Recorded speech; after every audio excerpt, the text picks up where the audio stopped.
जय हिंद दोस्तों। स्वागत है आपका हमारे यूट्यूब चैनल। आशा करते हैं आप स्वस्थ होंगे, मस्त होंगे और अपने अपने घरों में पढ़ होंगे।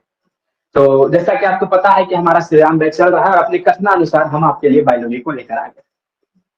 मतलब हमने कहा था कि बायोलॉजी आपके सामने कल से मतलब आ जाएगा और आज वो दिन आ गया है जिस दिन हम आज बायोलॉजी को शुरू करेंगे। और बायोलॉजी को शुरू करने से पहले मैं आपको बता दूं कि बायोलॉजी में कुल आपका 7 से 8 चैप्टर है।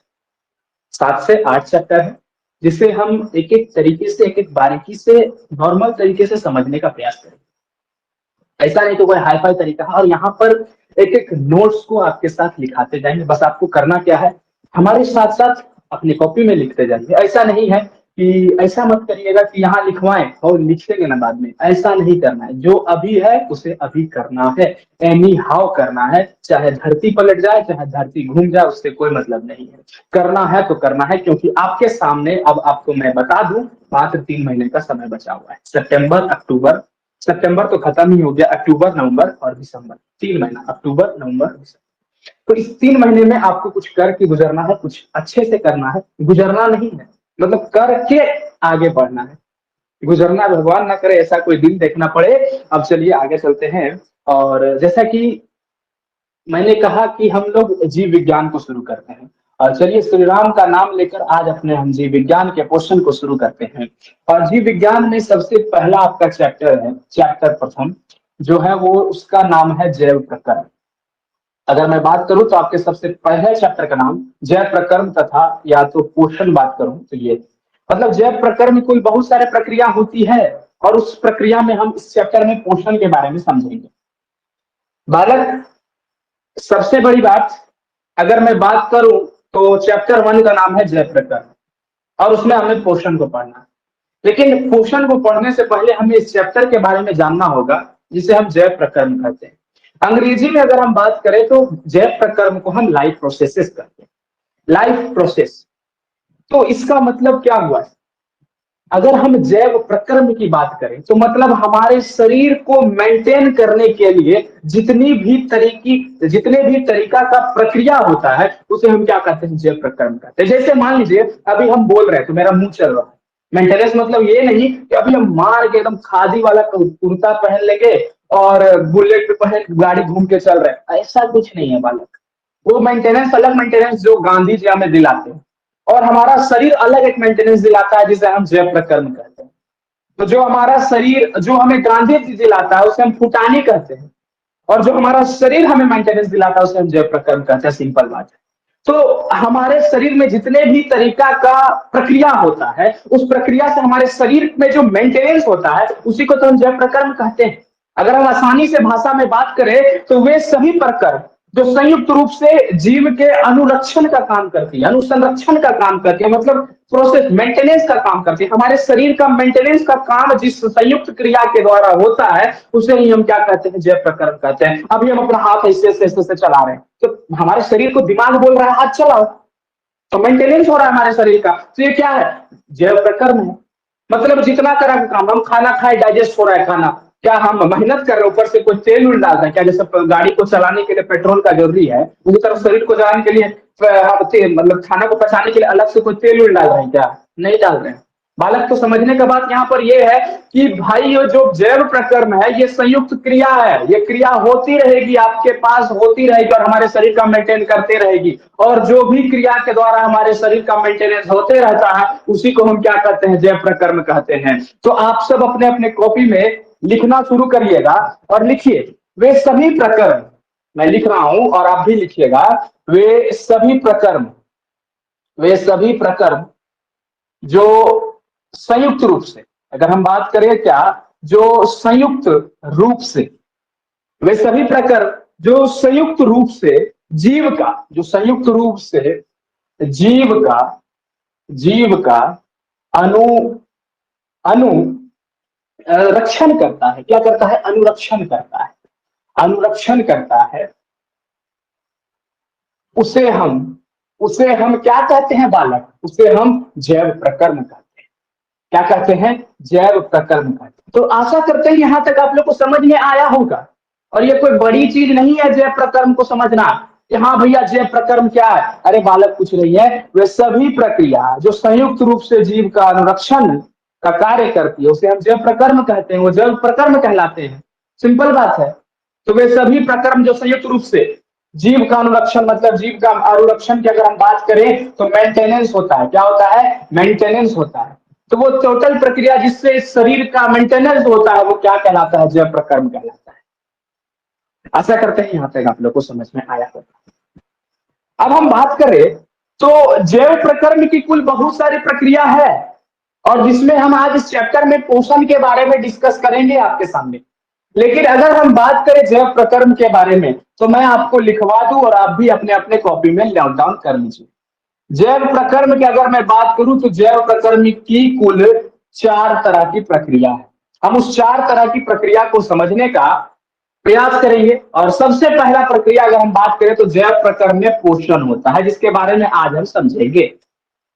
दूसरा प्रक्रिया की अगर हम बात करें तो दूसरा प्रक्रिया हमारे सामने होता है श्वसन। अगर हम श्वसन की बात करें तो अंग्रेजी में इसे कहते हैं रेस्पिरेशन। अंग्रेजी में बात करें तो रेस्पिरेशन। और पोषण की अगर हम बात करें अंग्रेजी में तो इसे कहते हैं न्यूट्रिशन। न्यूट्रिशन मतलब पोषण, हमारे खाने का पोषण। टोटल चीज जो हम कर रहे हैं वो पोषण कहलाएगी। मतलब हम खा रहे हैं, इंटेक कर रहे हैं और उससे क्या हो रहा है? हमें पोषक तत्व मिल रहा है। तो पोषक तत्व क्या आता है? हमें पोषण जो देता है वही पोषक तत्व कहलाते हैं। तो आगे बढ़ेंगे, पोषण क्या है, हर एक चीज को अच्छे से बारीकी से समझने का प्रयास करेंगे। लेकिन अब प्रक्रिया हम लोग इसके प्रकार को जान रहे हैं। तो जैव प्रकर्म का सबसे पहला प्रकार पोषण। दूसरे की अगर हम बात करें तो श्वसन। अगर हम तीसरे की बात करते हैं तो तीसरा होता है वहन। मतलब अब इस चीज को समझिए, हम जो खाए, खाने के बाद हम जो सांस लिए और सांस लेने के बाद हमारा जो भी खाने के बाद वो ट्रांसपोर्ट होगा, वहन को क्या कहते हैं? ट्रांसपोर्टेशन। इसको भी समझेंगे, इसका भी एक अलग चैप्टर है, उसको भी समझेंगे। उसके बाद उत्सर्जन, हम जो खाए निकाल देते हैं, तो खाने के बाद जो पचता है, पचने के बाद जो हो जाता है उसे हम उत्सर्जन कहते हैं। उत्सर्जन को अंग्रेजी में कहते हैं एक्सक्रीशन। एक्सक्रीशन। तो बालक यहां तक हमें इस टोटल के बारे में, हर एक प्रक्रिया को हम बारीकी बारीकी से समझें और हर एक चैप्टर में ये डिवाइडेड है। तो सबसे पहला जैव प्रकर्म में आज हम पोषण को समझने का प्रयास करेंगे। उसके बाद अगले चैप्टर में श्वसन को समझेंगे। उसके बाद अगले चैप्टर में वहन, उत्सर्जन, हर एक चीज को समझेंगे। चलिए तो आज हम अपने चैप्टर का शुरुआत करते हैं और पोषण को समझने का प्रयास करते हैं। तो आशा करते हैं यहां तक आप लोग नोट डाउन कर लिए होंगे। अब चलिए आगे चलते हैं और पोषण को समझते हैं। सबसे पहली बात, अगर मैं आपके सामने बात करूं तो मैं यहां पर लिखता हूं, उसके बाद आपको समझाने का प्रयास करता हूं। आइए हम पोषण को समझते हैं। मान लीजिए कि आप कोई चीज खाते हैं। जैसे मान लो कि आजकल का बच्चा सब क्या करता है, बहुत तरह तरह का चीज खाता है। आजकल का बच्चा सब थोड़ी घास फूस खाता है। पहले का व्यक्ति होता था कि घास फूस भी खा लेता था, तरह तरह का खाना वगैरह खा ले। आजकल का बच्चा क्या करता है, मतलब तुम लोग का बात कर रहे हैं और हम भी अपना बात कर रहे हैं, जाएंगे बाहर मोमोज खा लेंगे, सिंघाड़ा खा लिए, अरे भाई एक से एक चीज खाते हैं। तो इसका मतलब एक से एक चीज, मान लो कुछ भी हम खाएं, भोजन क्या करते हैं? ग्रहण करते हैं। हाँ भैया भोजन तो ग्रहण कर लिए। अब हम भोजन ग्रहण करने के बाद जो हमारा शरीर भोजन ग्रहण किया, ग्रहण करने के बाद भोजन को पचाता है कि नहीं पचाता? हाँ एकदम, हमारे शरीर में तो वो मशीनें न लगल है, बस इधर से डालिए मुंह देके, बस वो पच जाएगा, पच के निकल जाता है। अरे हाँ गजब, पच के निकलता है, बात की बात है। उत्सर्जन में हम समझेंगे हर एक चीज को। लेकिन हमारा मशीन, पहला मशीन आया, दांत में आया करके छिपा के नीचे भेज दिए। और जब नीचे भेज दिए तो हमारा शरीर उसको पचा दिया। और जब पचा दिया तो पचाने के बाद हमारा शरीर उसको अवशोषित करता है। हमारा शरीर उसको क्या करता है? हमारा शरीर उस पचा हुआ भोजन में अवशोषित करता है। क्या अवशोषित करता है? अब देखो, जो भी चीज वो अवशोषित करता है उसे ही हम पोषण कहते हैं। पोषक तत्व को अवशोषित करता है, जैसे प्रोटीन को, जैसे कैल्शियम को, जैसे एक एक चीज को वो अवशोषित करता है। हम कुछ खाना खाए, खाना खाने के बाद पेट में गया, पच गया, और उस पचे हुए भोजन को अवशोषित करता है हमारे शरीर एक एक कोशिका तक पहुंचाने के लिए। और जब भी एक एक कोशिका तक पहुंचाता है तो क्या करता है? हमारे शरीर को मेंटेनेंस ही ना करता है, हमारा शरीर का अनुरक्षण ही तो करता है। तो पोषण क्या है? हम कुछ भी खाएं, खाने के बाद हमारा शरीर पचा, और पचने के बाद अवशोषण हुआ, और अवशोषण होने के बाद हमारे शरीर का मेंटेनेंस हुआ, अनुरक्षण हुआ, वही तो पोषण है। वही तो पोषण है। मेंटेनेंस करने ही के लिए तो अवशोषण करता है, हमारे शरीर का अनुरक्षण करने के लिए ही तो मेंटेनेंस करता है। आज हम खड़ा है आपके सामने, अगर हम 1 महीना तक खाना नहीं खाए तो आपके सामने खड़ा रह पाएंगे क्या? औकात नहीं है खड़ा रहने का, खाली पानी पे जिंदा रह नहीं हो सकते। तो इसका मतलब ये है कि अगर हमारे शरीर का मेंटेनेंस करना है तो पचे भोजन का अवशोषण करना है, और पचे भोजन का जब अवशोषण होता है वही तो पोषण कहलाता है। हमारे शरीर के अनुरक्षण के लिए, हमारे शरीर के अनुरक्षण के लिए पचे हुए भोजन का अवशोषण करना ही पोषण है। वही अवशोषित पदार्थ जिसको खींचते हैं हमारा शरीर, वही तो क्या कहलाता है? वही तो हमारा पोषण कहलाता है बालक। तो समझ में आ रहा है धीरे धीरे, एकदम सीखते हुए आसानी से चलना। जीव विज्ञान कोई बड़ा चीज नहीं है बालक, एकदम भौआ चीज है, बना दिया गया इसको बड़ा चीज। जीव विज्ञान बालक और कुछ नहीं, समझते जाओ कि चीज को गर्दा उड़ा देना है। आओ, तो सबसे पहली बात, इसको पोषण को लिखो। पोषण क्या है? भोजन ग्रहण करना, भोजन ग्रहण करना। अगर मैं बात करूं भोजन ग्रहण करना, अब भोजन ग्रहण करने के बाद जो पचा भोजन, तो पचे भोजन का क्या बोला मैंने? पचे भोजन का अवशोषण करना। पचे भोजन का अवशोषण मतलब भोजन ग्रहण किए और पचे भोजन का अवशोषण, एवं एवं शरीर का अनुरक्षण। अगर हम बात किए क्या? शरीर का अनुरक्षण। तो भोजन ग्रहण करना, पचे भोजन का अवशोषण करना, एवं शरीर का अनुरक्षण करना या शरीर द्वारा अनुरक्षण। अगर हम बात करें तो शरीर द्वारा मतलब हमारे शरीर के द्वारा जो मेंटेनेंस का कार्य होता है, शरीर द्वारा अनुरक्षण का कार्य। अगर हम बात करें तो शरीर द्वारा अनुरक्षण का कार्य के लिए, अनुरक्षण का कार्य के लिए, अनुरक्षण के कार्य के लिए इसका उपयोग किया जाता है। इसका उपयोग किया जाता है, इसका उपयोग किया जाता है। और जिसका उपयोग करते हैं उसी को तो हम क्या कहते हैं? पोषण कहते हैं। क्या कहते हैं बालक? हम पोषण कहते हैं। तो फिर से समझिए एक चीज को, हम कौनो खाना खाएं, कौनो खाना खाएं, खाना खाने वाले शरीर में गया, पचा, अब हमारे शरीर को तो मेंटेनेंस करना है, हमको चलना है। अब हम चल रहे हैं तो चलने के लिए हमारे शरीर को मेंटेनेंस चाहिए। अब मेंटेनेंस कौन करता है? यही तो पोषण करवाता है।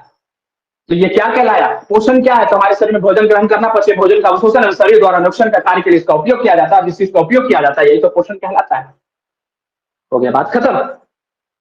अब आ जाओ, पोषण को हम अगर बात करते हैं तो पोषण के आधार पर, पोषण अगर हम बात करते हैं तो पोषण के आधार पर इसे 2 भाग में वर्गीकृत किया गया है। पोषण के आधार पर पोषण को अगर हम बात करें तो पोषण को 2 भाग में बांटा गया है बालक। एक एक चीज को समझो। पोषण को कितने भाग में बांटा गया है? पोषण को 2 भाग में बांटा गया है। अगर हम बात करें तो एक होता है स्वपोषी, स्वपोषी पोषण, स्वपोषी पोषण, और दूसरा होता है विषम पोषी पोषण। विषम पोषी पोषण, विषम पोषी पोषण, स्वपोषी पोषण और दूसरा विषम पोषी पोषण। आ जाओ एक चीज को समझते हैं एक एक करके। सबसे पहले एक बार मैं फिर से आपको रिवीजन करवा दूं तो वे सभी प्रकरण जो संयुक्त रूप से जीव का अनुरक्षण करता, मतलब हमारे शरीर का मेंटेनेंस के लिए जितना भी तरीका का प्रोसेस होता है, जितना तरीका का प्रक्रिया होता है, वो क्या कहलाती है? जैव प्रकरण कहलाती है। जैव प्रकरण को हम 4 भाग में बांटते हैं। वो पोषण होता है, श्वसन होता है, वहन होता है, उत्सर्जन होता है। पोषण किसे कहते हैं? पोषण जो हम खाते हैं, वो खाने के बाद हमारे शरीर में भोजन पचता है और पचने के बाद उसी चीज को खींच के हमारे शरीर के मेंटेनेंस में जो कार्य लगाता है, और उस मेंटेनेंस के कार्य में जो भी चीज का उपयोग होता है उसे ही तो हम पोषण कहते हैं। पोषण को अगर हम बात करें तो पोषण के आधार पर जैव परिक्रम को 2 भाग में बांटा गया है। पहला स्वपोषी पोषण, दूसरा विषम पोषी पोषण। आ जाओ, स्वपोषी पोषण को अगर हम अंग्रेजी में बात करें तो इसको कहते हैं autotrophic nutrition. Autotrophic, autotrophic nutrition. और अगर इसको अगर हम बात करें विषम पोषी को, तो विषम पोषी को कहते हैं हेटेरोट्रोपिक न्यूट्रिशन। हेटेरोट्रोपिक न्यूट्रिशन। बालक आशा करते हैं यहां तक समझ में आ रहा है। देखते जाओ, समझना पहले एक एक चीज को। ऑटो, ऑटो मतलब अपने से, ऑटो मतलब अपने से। और एक चीज याद रखना, जो अपना खाना खुद बनाता हो, जो अपना खाना खुद बनाता हो, उसे हम क्या कहते हैं? ऑटोट्रोपिक न्यूट्रिशन कहते हैं। समझ में आ रहा है क्या कहना चाह रहे हैं? मतलब कहना यह चाह रहे हैं कि भोजन का वह तरीका, भोजन का वह तरीका जिससे कोई भी, या तो हम बात करें हरा पौधा या कोई भी जीव जंतु अपना खाना खुद बनाता हो, उसे क्या कहते हैं? ऑटोट्रॉपिक न्यूट्रिशन कहते हैं। जो खुद पर निर्भर हो, जो स्वयं निर्भर हो, उसको क्या कहते हैं? Autotrophic nutrition. अगर हम उदाहरण के लिए बात करें तो हरा पौधा का नाम दे देते हैं। ऑटो मतलब खुद, नाम से ही हमें पता चल जा रहा। स्व मतलब स्वयं, और स्वयं जो खाना बनाए उसे स्वपोषी पोषण करते हैं। आगे बढ़ो। हाँ, तो दोस्तों हमने यहाँ पर क्या देखा? विषम पोषी पोषण और स्वपोषी पोषण। स्वपोषी पोषण का मतलब क्या होता है? जो अपना खाना खुद बना ले उसे हम क्या कहते हैं बालक? उसे हम स्वपोषी पोषण कहते हैं। और अगर हम विषम पोषी की बात करें तो विषम पोषी पोषण का एक और नाम होता है जिसे हम कहते हैं परपोषण। तो इस चीज को आप लोग याद रखिएगा, आपके भारतीय भवन के पुस्तक में परपोषण दिया गया है। लेकिन अगर हम एनसीईआरटी की बात करें तो विषम पोषी, विषम मतलब जो दूसरे पर डिपेंडेंट है, पर मतलब दूसरे के ऊपर, और जो दूसरे के ऊपर डिपेंडेंट रहता है उसे हम क्या कहते हैं? परपोषण कहते हैं। मतलब भोजन का वह तरीका जिससे जीव जंतु दूसरे के ऊपर निर्भर है उसे हम परपोषण कहते हैं। और अगर हम बात करें ऑटोट्रॉपिक की, तो ऑटोट्रॉपिक मतलब जो दूसरे के ऊपर ना निर्भर होकर अपने ऊपर निर्भर हो उसे हम स्वपोषी पोषण कहते हैं। तो आशा करते हैं यहां तक आप लोग को समझ में आ रहा होगा। अगर हम परपोषी पोषण का या हम विषम पोषी पोषण जो एक ही है उसे हम अगर बात करें उदाहरण की, तो हम मनुष्य परपोषी पोषण है। जीव जंतु, लगभग जीव जंतु हमारा क्या है? लगभग जीव जंतु हमारा परपोषी पोषण। तो यहां तक आप लोग को कोई दिक्कत नहीं हुआ होगा, आशा करते हैं। अब चलिए हम आगे चलते हैं और जल्दी से अपने अपने कॉपी में आप लोग इसे नोट डाउन करिए और हम फिर आगे चलते हैं। इसे मैं रब कर रहा हूं तो आप लोग पॉज करके भी अपनी क्लास को आप नोट डाउन कर सकते हैं, या तो आप स्क्रीनशॉट इस चीज का ले सकते हैं और आप नोट करिए। लेकिन हाँ, नोट करना है बालक। अब चलिए आगे चलते हैं। यहां तक आपको याद रखना है स्वपोषी परपोषी। अभी इस दोनों के बारे में हम और समझेंगे। इसे मैं लिखवाऊंगा, एक एक चीज को करवाऊंगा आपके सामने। आइए अब समझते हैं हम स्वपोषी पोषण और परपोषी पोषण के बारे में। तो आप अपने अपने कॉपी में आप काम करिए। आप लोग एक कॉपी बनाई, कॉपी में अपने अपने कॉपी में एक तरफ लिखिए स्वपोषी पोषण, स्वपोषी पोषण, और दूसरे तरफ लिखिए परपोषी पोषण। इस तरह से कुछ लिखिए, परपोषी पोषण, परपोषी पोषण, या विषम पोषी पोषण भी आप लिख सकते हैं, जैसा आपका मन आपके ऊपर डिपेंड करता है। तो स्वपोषी पोषण या परपोषी पोषण का हम बात करते हैं। तो अगर हम बात करें स्वपोषी पोषण की, तो आप लोग लिखने का प्रयास करिए। लिखिए, भोजन का वह तरीका। मैं क्या लिखवा रहा हूं? भोजन का वह तरीका, भोजन का वह तरीका। लिखिएगा, भोजन का वह तरीका जिसमें जिसमें जीव अपने अपने आस पास, जीव अपने आस पास, देखिए भोजन का वह तरीका जिसमें जीव अपने आस पास के वातावरण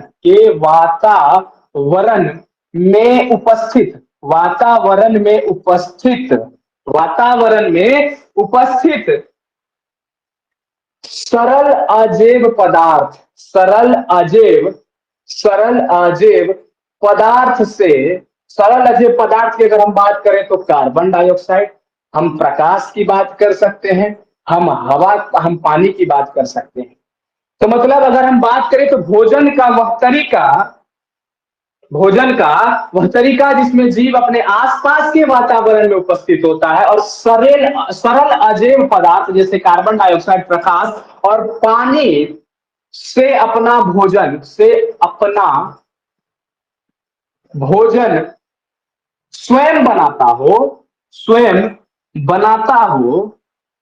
हो, उसे हम क्या कहते हैं बालक? उसे हम स्वपोषी पोषण कहते हैं। क्या कहते हैं? स्वपोषी पोषण कहते हैं। तो हम जान रहे हैं कि आपको लग रहा होगा कि डिफिनेशन बहुत तगड़ा है, लेकिन बालक नंबर लाने के लिए कुछ भी करना पड़ता है। जरूरत पड़े तो हमको नंबर लाना है तो बनाना पड़ेगा। तो भोजन का वह तरीका जिसमें जीव अपने आसपास के वातावरण में उपस्थित सरल अजैव पदार्थ जैसे कार्बन डाइऑक्साइड से, जैसे प्रकाश से, जैसे जल से, पानी से अपनी भोजन स्वयं बनाता हो, उसे हम स्वपोषी पोषण कहते हैं। जैसे अगर हम उदाहरण की आपके सामने बात करें तो उदाहरण उदाहरण हमारा क्या हो सकता है? उदाहरण हमारा हरा पौधा हो सकता है। उदाहरण हमारा क्या हो सकता है? हरा पौधा हो सकता है। अब आगे चलिए, आगे समझते हैं। अगला है परपोषी पोषण। अगर हम परपोषी पोषण का बात करें तो भोजन का वह तरीका, भोजन का वह तरीका भोजन का वह तरीका जिसमें अपने से भोजन ना बनाता हो, भोजन का वह तरीका जो दूसरे दूसरे किसी जीव पर, निर्भर हो, दूसरे किसी जीव पर निर्भर हो, उसे परपोषी पोषण कहते हैं। क्या कहते हैं? परपोषी पोषण कहते हैं। तो बालक यहां तक आशा करते हैं कोई दिक्कत नहीं हुआ होगा। और अगर हम परपोषी पोषण का उदाहरण की बात करें तो आप, हम मनुष्य की तुलना कर सकते हैं। ठीक है, तो स्वपोषी पोषण और परपोषी पोषण में आशा करते हैं आपको यहां तक कोई दिक्कत नहीं हुआ होगा। अब चलिए हम स्वपोषी पोषण को बारीकी से समझते हैं। आखिर ये जो है कैसे जो है आखिर बना लेता है, आखिर ये बनाता कैसे है खाना? भैया स्वयं बना रहा है खाना। मतलब हम एगो मनुष्य होकर अपना खाना स्वयं नहीं बना पाते, हम दूसरे पर निर्भर हैं, लेकिन एगो बिना हिले डुले अपना खाना खुद बना लेता है। देख रहे हो भगवान का माया कि जो हिल नहीं सकता। मतलब एक चीज हमेशा याद रखना अपने जीवन में कि अगर तुमको लगे ना कि जीवन में बहुत कष्ट हो रहा है, जिंदगी में बहुत कष्ट है, चीज हमेशा याद रखना। यहाँ देख रहे हो क्या दिख रहा है? भगवान रात में सोया हुआ पक्षी को टहनी पर से गिरने नहीं देता है। बहुत सारा पक्षी रात में टहनी पर ही सोता है, डाल पर ही सोता है पेड़ के, उसको रात में डाल से गिरने नहीं देता। और तुम क्या सोचते हो कि हमको गिरा देगा भगवान? अरे नहीं पागल, समझो, थोड़ा सा समझने का प्रयास करो। आओ उधर देखो। अब हम स्वपोषी पोषण को शुरू करते हैं, स्वपोषी पोषण को समझते हैं। स्वपोषी पोषण मतलब जो अपना भोजन खुद बनाता हो उसे स्वपोषी पोषण कहते हैं, जैसे हरा पौधा, जैसे हम अभी जिक्र करते हैं। तो अगर हम बात करें तो हरा पौधा में स्वपोषी पोषण, अभी हम यहाँ पर आप अपने कॉपी में इस तरह से हेडिंग दीजिएगा, हैशटैग देके स्वपोषी पोषण। क्या दीजिएगा? स्वपोषी पोषण दीजिएगा और एक एक चीज को समझने का प्रयास करिए। स्वपोषी पोषण हरे पौधे में होता है। इसमें होता है हरे पौधे या कुछ जीवाणु में होता है। अगर हम बात करें तो कुछ जीवाणु में या हरे पौधे में होता है। और किसके द्वारा होता है? तो याद रखना, प्रकाश संश्लेषण की प्रक्रिया के द्वारा होता है। अगर मैं आपको बताऊं तो कौन से प्रक्रिया के द्वारा? तो प्रकाश संश्लेषण की प्रक्रिया के द्वारा होता है भैया। एक तो बड़ा प्रकाश संश्लेषण है का। हम स्वपोषी पोषण को समझ लिए, परपोषी पोषण को समझ लिए, लेकिन ये प्रकाश संश्लेषण सर्वा है कहीं समझे में नहीं आ रहा है। आओ समझो, एक एक चीज को देखते हैं, प्रकाश संश्लेषण को समझते हैं। स्वपोषी पोषण जो भोजन अपना खुद बनाए। भोजन कौन कौन? हरा पौधा या कुछ जीवाणु भी अपना भोजन खुद बनाता है। और कौन से प्रक्रिया के द्वारा बनाता है? प्रकाश संश्लेषण द्वारा बनाता है। आओ प्रकाश संश्लेषण को समझते हैं और एक एक चीज को समझते हैं। देखो सबसे पहली बात मैं आपको समझाता हूं, फिर मैं लिखवाता हूं। स्वपोषी पोषण का मतलब जो खाना खुद बनाए, खाना कैसे बनाता है? तो बनाता है प्रकाश संश्लेषण की मदद से। अगर हम प्रकाश संश्लेषण की बात करें आपके सामने तो समझिएगा। देखिए प्रकाश संश्लेषण होता क्या है? सबसे पहली बात, प्रकाश संश्लेषण करता क्या है? जो बाहर में जो भी ऊर्जा हमको मिल रहा है बाहर से, मतलब मान लीजिए हम एक पौधा ऐसे खड़ा है, हम ना हिल सकते, बस खाली हिल सकते, ना हम इधर जा सकते हैं ना हम इधर जा सकते, हम सिर्फ यहाँ ऐसे खड़े हैं। अब हमको खाना लेना है तो चिल्लाएंगे मम्मी खाना दो, तो इसका मतलब मम्मी को खाना थोड़ी बोलेंगे देने के लिए, हम तो पौधा हम बोल ही नहीं सकते, हम बैठे खड़ा है। अब बात ये आता है कि हम खाना कैसे बनाएंगे? तो हम खाना बनाते हैं प्रकाश संश्लेषण के लिए। प्रकाश संश्लेषण क्या होता है? बाहर में जो भी ऊर्जा हमें मिल रहा है उस ऊर्जा को अपने अंदर ले लेते हैं और उस ऊर्जा को अपने अंदर संचित करते हैं, और जो भी ऊर्जा को हम संचित करते हैं उसको हम तोड़ते हैं प्रकाश संश्लेषण की प्रक्रिया से। मतलब हमको बाहर में जो भी ऊर्जा मिला उस ऊर्जा को अपने शरीर में घुसा लिए। मान लो बाहर में रोटी है, पकड़ के खा ली, अब पचा लिए खाना। तो इसका मतलब बाहर से रोटी हमको मिला और रोटी को लेके पचा के खा ली। ले, तो तो बाहर से उस ऊर्जा को हम क्या किए, अपने शरीर में इंटेक किए, मतलब हमारे शरीर से सूर्य का रोशनी आ रहा है, उस सूर्य के रोशनी को मतलब पौधा समझना, सूर्य का रोशनी आ रहा है और सूर्य का रोशनी प्रकाश के रूप में हमारे शरीर में आ रहा है, तो उस प्रकाश के रूप में जब हमारे शरीर में आ रहा है तो हम उस प्रकाश को अपने अंदर संचित कर लिए, अपने अंदर घुसा लिए, और जब अपने अंदर उसको संचित कर लिए तो उसको छोटे छोटे टुकड़ों में, जैसे कि कार्बन डाइऑक्साइड में, जैसे कि कार्बोहाइड्रेट में, जैसे कि पानी में, हम इसको तोड़ते हैं। हमारे शरीर में जो भी, जैसे पौधे के शरीर में या पौधों में तो प्रकाश संश्लेषण की प्रक्रिया की अगर हम बात कर रहे हैं तो वो कार्बन डाइऑक्साइड और पानी के रूप में हमारे शरीर से, हमको प्रकाश संश्लेषण की प्रक्रिया हमारे शरीर में कैसे होती है, मतलब पौधे के शरीर में कैसे होती है, तो वो सिर्फ और सिर्फ कार्बन डाइऑक्साइड और जल के मदद से होती है। और कुछ प्रकाश के नजरिए में, प्रकाश के सामने, प्रकाश क्या बोलता है कि अगर मेरे सामने अगर मेरे सामने पौधा खाना बनाएगा तभी बनेगा, अन्यथा हम नहीं बनने देंगे। फिर से समझिए प्रकाश संश्लेषण को। प्रकाश संश्लेषण का मतलब होता है वह प्रकरण जिसमें स्वपोषी बाहर से लिए पदार्थों को ऊर्जा संचित रूप में परिवर्तित कर देता है, और यह पदार्थ कार्बन डाइऑक्साइड तथा जल के रूप में लिया जाता है। समझना, फिर से अगर हम बात करते हैं, अब हम आपको अच्छे से समझे, अब एक बार डायग्राम के रूप में समझाते हैं। मान लीजिए ये पौधा है, ये मेरा पौधा है, मेरा डिजाइन किया हुआ पौधा है। इस पौधा में क्या हम बोल रहे हैं, ये पौधा हमारे जो बाहर में हमारा कार्बन डाइऑक्साइड अवेलेबल है, इस कार्बन डाइऑक्साइड को क्या करता है, लेता है ये पौधा। और ये पौधा का कौन लेता है, पत्ता लेता है। पत्ते के बारे में भी समझेंगे, लेकिन याद रखना ये पत्ता क्या लेता है, कार्बन डाइऑक्साइड को लेता है। कार्बन डाइऑक्साइड के साथ साथ पानी को लेता है बालक। और ये हमको कहां से मिला, ये हमको मिला बाहर से, कार्बन डाइऑक्साइड बाहर से मिला। जल हमको कहां से मिला, जल इसके जड़ से खींच लिया, नीचे जो जमीन में पानी था, पानी जड़ से, इसके नीचे जमीन में पानी है, अब पानी क्या करता है, जड़ से खींच लेता है, और जड़ से खींचने के बाद पौधा तक पानी पहुंचा देता है। तो कार्बन डाइऑक्साइड और पानी, और यहाँ पर सूर्य भगवान, जय हो सूर्य देवता, जो हमारा सूर्य देवता है, वो सूर्य देवता तो पहले से मौजूद है। तो प्रकाश के नजरिए में रहकर कार्बन डाइऑक्साइड और पानी हमारा शरीर, मतलब पौधा का शरीर लेता है, और उससे क्या बनाता है, उससे हमें ऊर्जा के रूप में जो भी चीज संचित होता है उसे हम क्या कहते हैं, प्रकाश संश्लेषण कहते हैं। समझ में आया बालक, कोई दिक्कत यहाँ तक आशा करते हैं कोई दिक्कत नहीं होगा। तो आप कॉपी निकालिएगा और कॉपी निकाल के लिखने का प्रयास करिएगा बालक, कि अब हम प्रकाश संश्लेषण को आपको दिखाते हैं, प्रकाश संश्लेषण क्या होता है। प्रकाश संश्लेषण की अगर हम बात करें तो वह प्रकरण जिसमें स्वपोषी बाहर से, फिर से लिखिएगा, वह पोषण जिसमें स्वपोषी, वह पोषण जिसमें स्वपोषी बाहर से वह पोषण जिसमें स्वपोषी बाहर से लिए पदार्थों को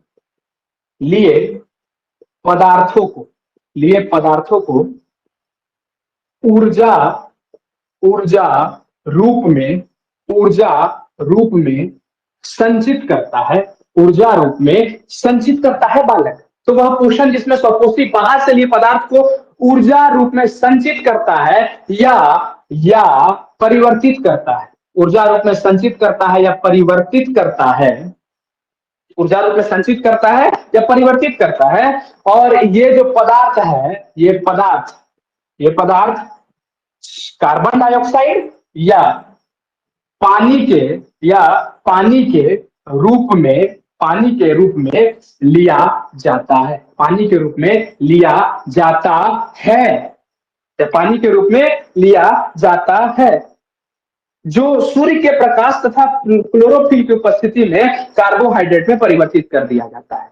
जो सूर्य के प्रकाश, अगर मैं बात करूं तो जो सूर्य के प्रकाश प्लस क्लोरोफिल की उपस्थिति में कार्बोहाइड्रेट में बदल दिया जाता है। आप समझो बालक, समझ में आया? अब तो आसानी से समझ में आएगा, भैया गजब लिखवाए, मतलब गजब तो थोड़ा सा समझना पड़ेगा ना। देखो समझना आसान है, लिखना थोड़ा सा मुश्किल है, लेकिन जब समझ जाएंगे तो आसानी से अपने भाषा में भी लिख सकते हैं। मतलब सूर्य के अगर हम मैं बात करूं आसानी से लिखने का, तो सूर्य के प्रकाश और क्लोरोफिल की उपस्थिति में जो भी अपना खाना स्वयं बनाता है उसे हम क्या कहते हैं, प्रकाश संश्लेषण कहते हैं। और अच्छे से अगर लिखना है तो मतलब समझना, अच्छे से अगर हम बात करते हैं तो वह पोषण जिसमें स्वपोषी, जो अपना खाना खुद बनाता है उसे स्वपोषी कहते हैं। जो भी हम बाहर से कुछ लेते हैं, जैसे कार्बन डाइऑक्साइड और पानी लिए, तो कार्बन डाइऑक्साइड और पानी जब लिए तो उसको हम ऊर्जा के रूप में परिवर्तित कर देते हैं। और ऊर्जा के रूप में परिवर्तित किसके नजर में करते हैं, तो सूर्य के प्रकाश के नजर में और क्लोरोफिल के नजर में। अगर ये दोनों नहीं है तो मेरा प्रकाश संश्लेषण कभी नहीं हो सकता है। तो सूर्य के प्रकाश और क्लोरोफिल के नजर में इसका उपस्थिति में जैसे ही ये किसमें चेंज हो जाता है, हमारा कार्बोहाइड्रेट में बदल जाता है। और ये कार्बोहाइड्रेट पौधों को क्या देता है, एनर्जी देता है, ऊर्जा देता है, और उससे ही हम क्या करते हैं, प्रकाश संश्लेषण करते हैं। तो आशा करते हैं यहां तक आप लोगों को प्रकाश संश्लेषण की प्रक्रिया आपको समझ में आ गई होगी। अगर हम प्रकाश संश्लेषण की बात करें, प्रकाश संश्लेषण की प्रक्रिया कुल इस तरह से होती है, इसको आप लोग नोट डाउन कर लीजिएगा। 6CO2 plus H2O, 6CO2 plus 12H2O। अगर मैं बात करूं तो 6CH2, तो हमारा ये हो जाता है 6CH6H12O6। और यही जो आप देख रहे हैं इसी को ही हम कार्बोहाइड्रेट कहते हैं। और ये जो आप देख रहे हैं ये क्या है, हमारा ये ग्लूकोज बनाता है। कार्बोहाइड्रेट का एक नाम भी है जिसे हम ग्लूकोज कहते हैं, ये ग्लूकोज का निर्माण करता है। तो कार्बोहाइड्रेट ही एक ग्लूकोज का प्रकार है, ठीक है। तो ये ग्लूकोज बनाता है और बाहर क्या निकालता है, बाहर निकालता है पानी का अणु 6O2 प्लस, और जल हमारा इसमें से क्या हो जाता है, बाहर निकल जाता है। और ये जल किस रूप में निकलता है, तो 6H2O। तो 6CO2 प्लस 12H2O ये दोनों मिलता है। जैसा कि हम देखें CO2 और H2O को हम लिए, और किसके किसके नजर में, तो सूर्य के रोशनी के नजर में। सूर्य का रोशनी और हमारे पास क्या मौजूद है, क्लोरोफिल मौजूद है।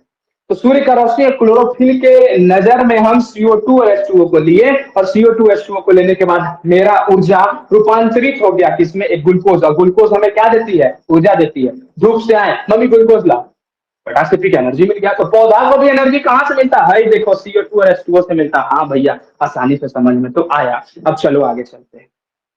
अगर हम आगे बात करते हैं तो यहां तक नोट डाउन कर लिए होंगे आशा करते हैं। और चलिए अब हम इसको मिटाते हैं स्वपोषी पोषण तक, उसके बाद इसको हम रहने देते हैं प्रकाश संश्लेषण। अब एक एक चीज को समझना है बारीकी से, आइए। सबसे पहली बात, प्रकाश संश्लेषण में अगर हम बात करते हैं तो प्रकाश संश्लेषण की बात करें तो प्रकाश संश्लेषण में आवश्यक सामग्री क्या है, आवश्यक सामग्री, इसे नोट डाउन करिएगा। आवश्यक सामग्री, सबसे पहली बात, प्रकाश संश्लेषण में हमको क्या क्या उपलब्ध होना चाहिए, तो प्रकाश संश्लेषण में सबसे पहले बात, तो अगर हम बात करें सूर्य का रोशनी नहीं है तो कुछ नहीं है, तो सबसे पहला सूर्य का प्रकाश। अगर हम दूसरा बात करें तो दूसरा हमारे पास अगर क्लोरोफिल नहीं है, क्या नहीं है, क्लोरोफिल नहीं है, तो शायद हम इसको भी नहीं बना सकते हैं। हाँ भैया, एकदम क्लोरोफिल नहीं चाहिए, होने बना सकते हैं। और अगर हम बात करते हैं तीसरा, कार्बन डाइऑक्साइड होना चाहिए। हाँ भैया, और कार्बन डाइऑक्साइड हम कहां से लेते हैं, कार्बन डाइऑक्साइड हम नहीं, पौधा कहां से लेता है, तो वायुमंडल से लेता है। और तीसरा, अगर चौथा की बात करें तो जल होना चाहिए। जो जल की अगर हम बात करें तो H2O होना चाहिए। और H2O कहां से लेता है, H2O जड़ लेता है। और जड़ कहां से लेता है, तो वो मिट्टी से लेता है। किससे लेता है, मिट्टी से लेता है। तो आवश्यक सामग्री मतलब हमारे सबसे पहले सूर्य का प्रकाश होना चाहिए, एकदम भैया। सूर्य का प्रकाश अगर ना हो तो हो ही नहीं सकता है। क्लोरोफिल एकदम बहुत जरूरी, CO2 हाँ, तो चौथा जल, ये नहीं तो हो ये नहीं सकता। अच्छा, तो इसका मतलब हम ये समझ गए कि आवश्यक सामग्री हमारे पास क्या क्या है। तो आवश्यक सामग्री हमारे पास सूर्य का प्रकाश है, क्लोरोफिल है, कार्बन डाइऑक्साइड है, वायुमंडल, कार्बन डाइऑक्साइड वायुमंडल से लेते हैं, जल है हमारे पास जो कि जड़ से लेते हैं, मिट्टी से लेते हैं। अब अगर हम घटनाएं की बात करें, आखिर प्रक्रिया होती कैसे है, तो एक एक चीज को समझ, देखिए हम घटना की बात करने जा रहे हैं। घटना की प्रक्रिया, प्रकाश संश्लेषण की प्रक्रिया होती कैसे है, इसे हम चर्चा करते हैं। और ये चर्चा का विषय भी है थोड़ा सा। सबसे पहली बात, इसको हम मिटाते हैं और उसके बाद आगे बढ़ते हैं। आइए एक एक चीज को चर्चा करते हैं। सबसे पहली बात, हम क्लोरोफिल देखते हैं। तो क्लोरोफिल जो भी हम देख रहे हैं, अब समझिएगा, पौधा में मौजूद होता है क्लोरोफिल, जो कि हम लोग बचपने से पढ़ते आ रहे हैं, और ये शायद कोई नहीं भूलेगा। पौधा में क्लोरोफिल मौजूद है। उसका पौधा का कलर का जो भी मतलब, अगर मेरा कलर हरा है तो काहे है मेरा कलर हरा, तो मेरे अंदर क्लोरोफिल मौजूद है। मेरे अंदर मतलब हम पौधा है, मान लो हम पौधा है, तो पौधा मेरे अंदर का कलर हरा है। क्यों हरा है भाई? तो हरा इसलिए क्योंकि मेरे अंदर क्लोरोफिल मौजूद है। हाँ, तो इसका मतलब अगर ये घटना की अगर हम बात करें तो क्लोरोफिल क्या करता है? क्लोरोफिल प्रकाश के ऊर्जा को अवशोषित करता है। सबसे पहला अगर हम बात करें घटना में तो क्लोरोफिल, सबसे पहला तो यही बात है ना कि प्रकाश आखिर पौधा में घुसता कैसे है? तो प्रकाश पौधा में घुसता नहीं, खींचा जाता है। और किसके द्वारा खींचा जाता है? तो क्लोरोफिल के द्वारा खींचा जाता है। तो क्लोरोफिल क्या करता है? प्रकाश को सॉरी, प्रकाश को प्रकाश ऊर्जा में रूपांतरित करता है। प्रकाश ऊर्जा में रूपांतरित करता है, रूपांतरित खींच लेता है, प्रकाश को ऊर्जा में रूपांतरित कर देता है। यहां तक कोई दिक्कत नहीं होना चाहिए। और अब अगर हम बात करें क्लोरोफिल का काम या प्रकाश संश्लेषण की हम प्रक्रिया या घटना की बात कर रहे हैं, तो सबसे पहला घटना क्या होता है? क्लोरोफिल क्या करता है? प्रकाश को प्रकाश ऊर्जा में रूपांतरित करता है। अब जैसे ही प्रकाश प्रकाश ऊर्जा में रूपांतरित होता है, ठीक है, तो और अगर हम बात करते हैं तो जल अणुओं का हाइड्रोजन तथा ऑक्सीजन में अपघटन होता है। समझो थोड़ा सा, क्लोरोफिल प्रकाश को ऊर्जा में रूपांतरित कर दिया। प्रकाश ऊर्जा में रूपांतरित करने के बाद अगर हम बात करें तो ऑक्सीजन जो हम लेते हैं या कार्बन डाइऑक्साइड जो हम लेते हैं और पानी जो लेते हैं, ये जो कार्बन डाइऑक्साइड और पानी जो लिए, पानी लेने के क्रम में इस दोनों को अपघटन हो जाता है। तो अपघटन का मतलब समझता है क्या होता है? इस दोनों का अपघटन होकर ऑक्सीजन और पानी में हमारा ये अपघटन हो जाता है। जैसा कि हमने उस वाले फॉर्मूला में क्या पढ़ा, 6CO2 प्लस 12H2O बराबर क्या होता है? 6H12O6, यही होता है ना। और बाहर 6O2 प्लस 6OH2O हमारा बाहर निकल जाता है। तो हम CO2 लेते हैं, हम H2O लेते हैं और उसका अपघटन होता है। अपघटन मतलब टूट जाना, और टूट के किसमें बाहर निकल जाता है? ऑक्सीजन में और पानी में बाहर निकल जाता है। तो क्लोरोफिल प्रकाश को प्रकाश ऊर्जा में रूपांतरित करता है। रूपांतरित करने के बाद जो कार्बन डाइऑक्साइड और हाइड्रोजन हम लेते हैं, मतलब पानी लेते हैं, वो अपघटित हो जाता है। अपघटित होकर किसमें निकलता है? तो वो ऑक्सीजन और H2O में निकल जाता है। अब होता क्या है, कार्बन डाइऑक्साइड जो था, सब तो नहीं ना, सिक्स गो कार्बन, 6 गो जो ऑक्सीजन था वो निकला, और 6 गो तो ऑक्सीजन बचले रह गया, H12O6। अगर हम बात करते हैं 6 गो ऑक्सीजन तो हमारे पास बचले रह गया, 12 गो ऑक्सीजन था। और यहाँ पर भी 6 दूनी 12, मतलब हमारे पास कुल 24 गो ऑक्सीजन है। तो यहाँ से 6 गो ऑक्सीजन गया, 6 दूनी 12 गो ऑक्सीजन यहाँ से गया है, और तो ऑक्सीजन हमारे पास बचले ना है। तो वो ऑक्सीजन का क्या होता है? तो अब देखो होता क्या है कि ये जो कार्बन डाइऑक्साइड शुरू वाला है, कुछ कार्बन डाइऑक्साइड और कुछ पानी अपघटित हो जाता है, और अपघटित होने के बाद ऑक्सीजन और पानी में रूपांतरित हो जाता है। लेकिन अगर कार्बन डाइऑक्साइड की बात करें तो कुछ कार्बन डाइऑक्साइड का कार्बोहाइड्रेट में कार्बोहाइड्रेट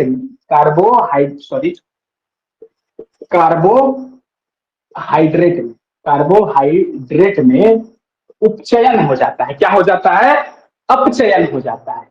अपचयन हो जाता है। देखो, अपचयन का मतलब होता है टूटना, और उपचयन का मतलब होता है जुटना। अपचयन उपचयन नाम है सिर्फ सिंपल, अपचयन उपचयन। तो अपचयन का मतलब टूटना और उपचयन का मतलब जुटना। टूटना जुटना, तो टूटना मतलब कार्बोहाइड्रेट। तो पहले क्या होता है, फिर से घटना को समझते हैं। पहले क्लोरोफिल क्या करता है? प्रकाश को प्रकाश ऊर्जा में रूपांतरित करता है। प्रकाश को प्रकाश ऊर्जा में रूपांतरित करने के बाद कार्बन डाइऑक्साइड और पानी अपघटित होता है। अपघटित होकर किसमें चेंज हो जाता है? ऑक्सीजन और पानी में चेंज हो जाता है। उसके बाद क्या होता है, कुछ जो कार्बन डाइऑक्साइड बचा हुआ है वो कार्बन डाइऑक्साइड का अपचयन हो जाता है, और अपचयन होकर क्या बना देता है? कार्बोहाइड्रेट बना देता है। तो यहां तक तो कोई परेशानी नहीं होना चाहिए। और जब कार्बोहाइड्रेट बन गया तो यही तो कार्बोहाइड्रेट ही तो हमारा C6H12O6 है। और वही C6H12 जो O6 हमारे पास है, वही चीज को तो हमें समझना है बालक। और वही चीज तो प्रकाश संश्लेषण है। तो प्रकाश संश्लेषण में आवश्यक सामग्री सूर्य का प्रकाश, क्लोरोफिल, CO2 जल। घटना कौन कौन सा? क्लोरोफिल प्रकाश को प्रकाश ऊर्जा में रूपांतरित, कार्बन डाइऑक्साइड पानी अपघटित हो जाता है ऑक्सीजन और पानी में। उसके बाद कार्बन डाइऑक्साइड का अपचयन हो जाता है, किसमें? तो कार्बोहाइड्रेट। कार्बोहाइड्रेट में क्या होता है, ऑप्शन होता है मुबारक हो, हमें प्रकाश संश्लेषण की प्रक्रिया से कार्बोहाइड्रेट मिल गया, ग्लूकोज मिल गया और हमें ऊर्जा मिल रहा है। हो गया बात खत्म, मतलब हमें मतलब पौधा को, अब पौधा को ऊर्जा मिल गया, बात खत्म हो गया। सिंपल बात है। और यहां तक आशा करते हैं आपको समझ में आया होगा और अच्छे से समझ में आ ही रहा होगा। अब चलो बालक आगे बढ़ते हैं और इस टोटल प्रक्रिया में इस पौधा में क्या है। इस पौधा में क्लोरोफिल है, चलो ठीक है, लेकिन इस पौधा में आखिर है क्या जिससे ये आसानी से कार्बन ऑक्सीजन को या कार्बन डाइऑक्साइड को लेता है। तो इसी चीज को हमें समझना है, आओ समझते हैं। देखो होता क्या है ना कि इस टोटल प्रक्रिया में हरा पौधा जो होता है, हरा पौधा स्वपोषी पोषण का एक सबसे आवश्यक अंग है। और हरा पौधा में हरा पत्ता वही प्रकाश संश्लेषण की प्रक्रिया को करता है। हरा पौधा में रंध्र उपस्थित रहता है। अगर हम बात करें आपके सामने तो एक चीज याद रखिएगा, मान लीजिए ये पौधा, सॉरी ये खतरनाक पौधा बन रहा है। पौधा कैसे होता है, ऐसे ही होता है, हाँ भैया ऐसे ऐसे ही पौधा, जैसा सपोज इट इज अ पौधा। इस पौधा में छोटा छोटा छिद्र पाया जाता है, और जो छोटा छोटा छिद्र तुम देख रहा है ना, इसी को हम कहते हैं रंध्र कहते हैं। और रंध्र को अंग्रेजी में अगर हम बात करें तो अस्टोमाटा कहते हैं बालक। क्या कहते हैं, अस्टोमाटा कहते हैं। तो ये रंध्र आखिर काम क्या करता है, तो पहले रंध्र के बारे में आप लोग हेडिंग डाल दीजिए, रंध्र। रंध्र को समझना, देख रंध्र का अगर हम डेफिनेशन की बात करें तो पत्ती के पत्ती की अगर हम बात करें क्या कह सकते हैं, पत्ती की सतह पर, पत्ती की सतह पर सूक्ष्म सूक्ष्म छिद्र को, सूक्ष्म छिद्र को रंध्र कहते हैं। सूक्ष्म छिद्र को रंध्र कहते हैं। तो यहां तक कोई दिक्कत नहीं होना चाहिए। अब अगर हम बात करते हैं तो कार्य क्या होता है भैया रंध्र का, समझना थोड़ा सा, एक चीज को समझना। देखो सॉरी, देखो होता क्या है रंध्र। रंध्र का अगर हम इसको पूरा बड़ा किए, मान लो इसे गए और जूम करते हैं, आ जाओ जूम करते हैं, जूम करते हैं। जूम करने के बाद आप देखो इस चीज को, कुछ रंध्र जो होता है हमारा इस प्रकार से दिखता है, और रंध्र हमारा कुछ इस प्रकार से नजर आता है। अब एक एक चीज को समझते हैं। देखो ये जो बीच में तुम देख रहा है, ये जो छेदा नजर आ रहा है, इस छेदा को रंध्र छिद्र कहते हैं। रंध्र छिद्र, रंध्र छिद्र। और ये द्वार कोशिका, द्वार कोशिका, द्वार कोशिका, कोशिका। ये जो तुम ये देख रहा है ये क्या है, ये जो है द्वार कोशिका है। इसके द्वार पर जो कोशिका खड़ा है वो द्वार कोशिका, द्वार दरबारी की तरह। कोई आएगा, कितना आएगा हम वो देखेंगे, ज्यादा आ गया तो पट से बंद कर देंगे, कम आ गया तो पट से हटा देंगे। अगर ज्यादा गैस आ रहा है तो ज्यादा गैस, बहुत सारा गैस आ रहा है, मालिक मालिक ज्यादा गैस आ रहा है, बंद कर देते हैं मुंह, बस पट से मुंह बंद कर देता है। मालिक मालिक कम गैस आ रहा है, मुंह खोल दो, ज्यादा खोल देता है। तो मतलब ये हुआ कि रंध्र क्या है, पत्ती के सतह पर सूक्ष्म छिद्र जो होता है उसे रंध्र कहते हैं। रंध्र में द्वार कोशिका और रंध्र छिद्र होता है। इसका कार्य क्या होता है समझना। सबसे पहला कार्य, हम लोग प्रकाश संश्लेषण में गैस को देखें, कार्बन डाइऑक्साइड को देखें, ऑक्सीजन देखें। टोटल गैस का लगभग 90% गैस का आदान प्रदान यहीं से होता है बालक, यहीं से होता है। 90% गैसों का आदान प्रदान की अगर हम बात करते हैं तो इसी रंध्र से गैसों का आदान प्रदान होता है हमारे, ठीक है। तो मतलब अगर हम बात करें तो सबसे पहला आप लोग रंध्र का ऐसे करके कार्य लिखिए, और कार्य में सबसे पहला पॉइंट देके लिखिए, प्रकाश संश्लेषण में, प्रकाश संश्लेषण में, प्रकाश संश्लेषण में अधिकांश अधिकांश गैसों का, अधिकांश गैसों का आदान प्रदान, अधिकांश गैसों का आदान प्रदान। यहां तक कोई दिक्कत, कोई परेशानी आपको नहीं होना चाहिए। अब बात करें तो वाष्पोत्सर्जन की प्रक्रिया में जल रंध्र द्वारा ही निकलता है। तो याद रखना, जल का वाष्प में बदलना वाष्पोत्सर्जन कहलाता है। अगर हम बात करें वाष्पोत्सर्जन, वाष्पोत्सर्जन हमारा जल जो है, जल जल जब भाप में चेंज हो जाता है, भाप देखे होगे ना, जब से जल मतलब पानी को गर्म करो, जल जल कर रहे हैं, पानी लो फटाफट, जल पानी लिए एक तसला में गर्म कर रहे हैं पानी, देखते हो ये भाप बनता है, उसी को हम वाष्पोत्सर्जन कहते हैं। हमारा जल जब भाप में चेंज होता है उसे हम वाष्पोत्सर्जन कहते हैं। तो उसी तरह पौधा में वाष्पोत्सर्जन का प्रक्रिया होता है।